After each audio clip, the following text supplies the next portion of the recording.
morning. We are back. Whew. Tuesday, 12 in the afternoon. And it's Emilio Duran's place where we talk about various things and display things, right? Emilio Gambino, I'm your host. What's going on, everybody? Hope everybody's having a productive day, doing what they're supposed to be doing, which is being a productive individual, work, school, whatever you're doing, make sure it's productive to society, to your family. You representing them well. So we just gonna get into it. But before we get into it, like, share, subscribe to the channel. Let me know what y'all think. And we're gonna get into it, man. So the House approves a $95 billion aid bill for Ukraine, Israel, and Taiwan.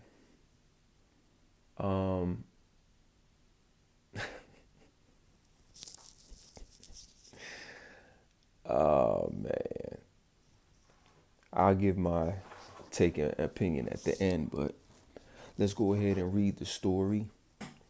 So the article I'm gonna read from is going to be from the New York Times. So it says the House approves $95 billion aid bill for Ukraine, Israel, and Taiwan after months of delaying at the hands of Republicans. The package drew overwhelming support, reflecting from the board. So that's what it is. All right. I can see the article I'm reading from.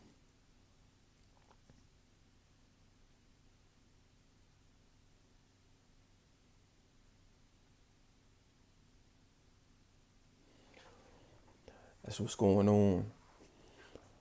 So let's see here.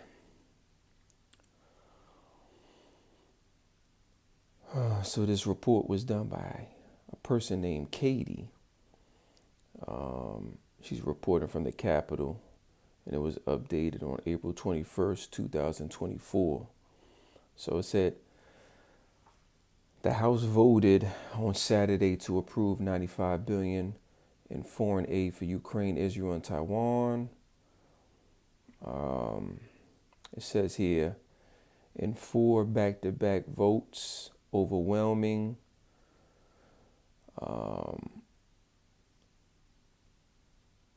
3 U.S. allies, as well as another bill meant to sweeten the deal for conservatives, that could result in a nationwide ban of TikTok. Okay, so besides them voting for the money, they was also voting for that TikTok situation. That's another topic. We'll get into that another time. But they were voting for more than just the money that day. Right. So, okay. So the scene on the House floor reflected both the broad support in Congress for continue to help the Ukrainian military beat back Russia, and they basically voted in their favor so Ukraine can get that money. Right. So it says minutes before the vote on assistance for Democrats assistance for KYIV. I don't know what that is. Democrats began to wave small Ukraine flags on the House floor as hard right Republicans jeered. All right. So once again, we have Democrats who want to help, and Republicans are saying, like, we got our own problems over here. That's what I be saying. We have our own problems over here. So I don't get it. So the bill includes $26 billion for Israel and humanitarian aid for civilians in conflict zones, $8 billion for the Indo-Pacific region, and Ukraine government $10 billion in economic assistance, a concept supported by former President Donald Trump, who pushed for any aid to, there's that word again, KYIV, to be in the form of a loan, but it will also allow the president to forgive those loans. So he was going to give the bread, but it was going to be in a loan. That means you got to pay us back. This one right here, I don't think it's going to be in a loan.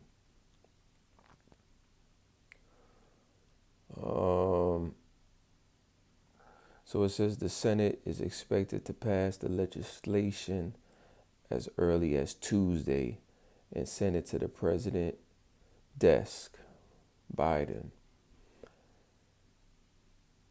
All right. So let's see. I think someone made a comment here. Let's see.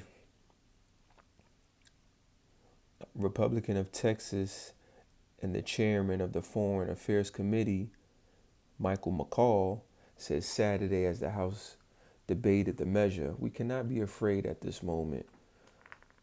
We have to do what's right. Evil is on the march. History is calling, and now is the time to act." Okay, that's what he said. So the vote was 311 to 112 in favor of the aid to help Ukraine. Okay. With the majority of Republicans, 112, voting against it. Okay. Interesting. So, it's a lot of money, man. There's a lot of stuff going on over here that the money could have been used for, right? Education, policing, fixing up the roads, more jobs in the community. Man, that's a lot of money, man.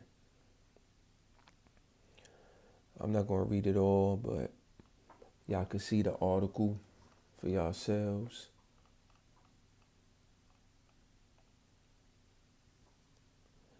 I see the article. That's it right there. It's from the New York Times.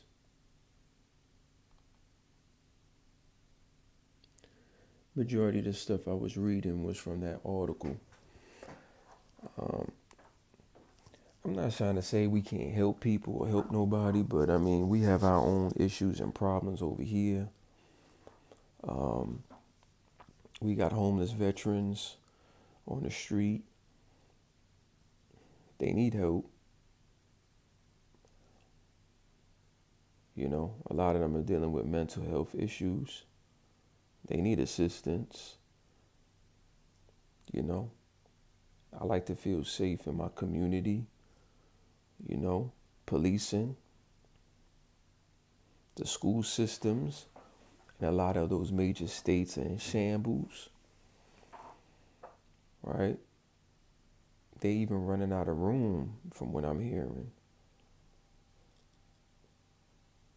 Matter of fact, in the small town I live in, they're not even building like buildings for the school. They building like little trailers and everything. I don't know, man. It's bad out here. That's why it's important to educate yourself, save money and invest, and have a plan. For real. But let's look up something else. So this one is Fox News, right? I like to have different outlets so you get different points of views. The video that I'm about to play is from Fox News, and let's see what they talking about.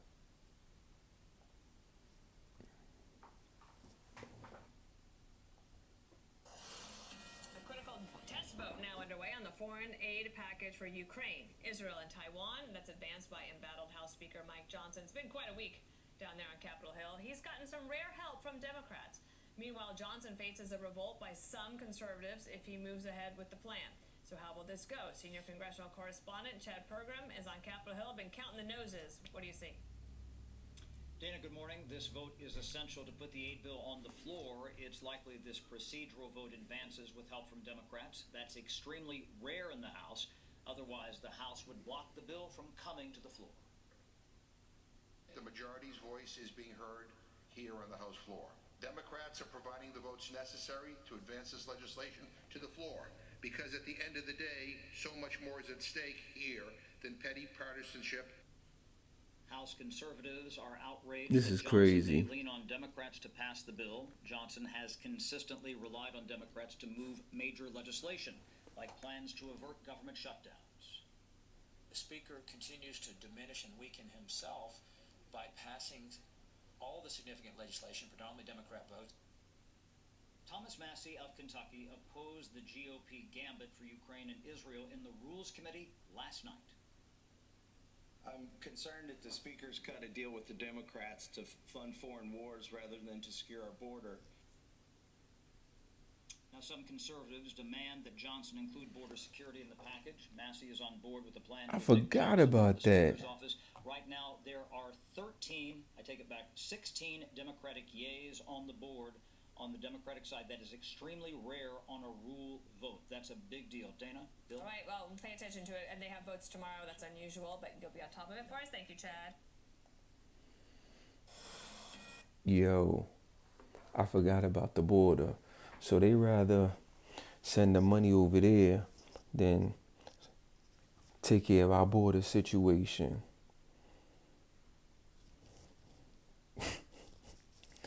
Man, this is crazy, man. This is... I don't know, man. I don't know. I don't know, y'all. This is disappointing. It really is disappointing.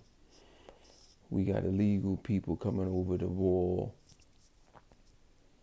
getting more benefits and rights than me and you. And then instead of sending money over there to complete the wall or to have more personnel guarded, they rather send the money overseas. What does that really tell you? Does your government really care about you? Huh? Or they in the business of just making money and trading for resources? I keep telling people, man, it's all about the money. That's what it always is about. Money, power, status. It ain't about your well-being. You think it is? Nah, it's not. Pay attention, or you gonna get left. And you gonna be right here on them streets, begging for change, begging for money. Sad times, y'all. Sad times. Like, share, subscribe to the channel. Let me know what y'all think. Leave a comment. How y'all feel about it? I'm upset. For real.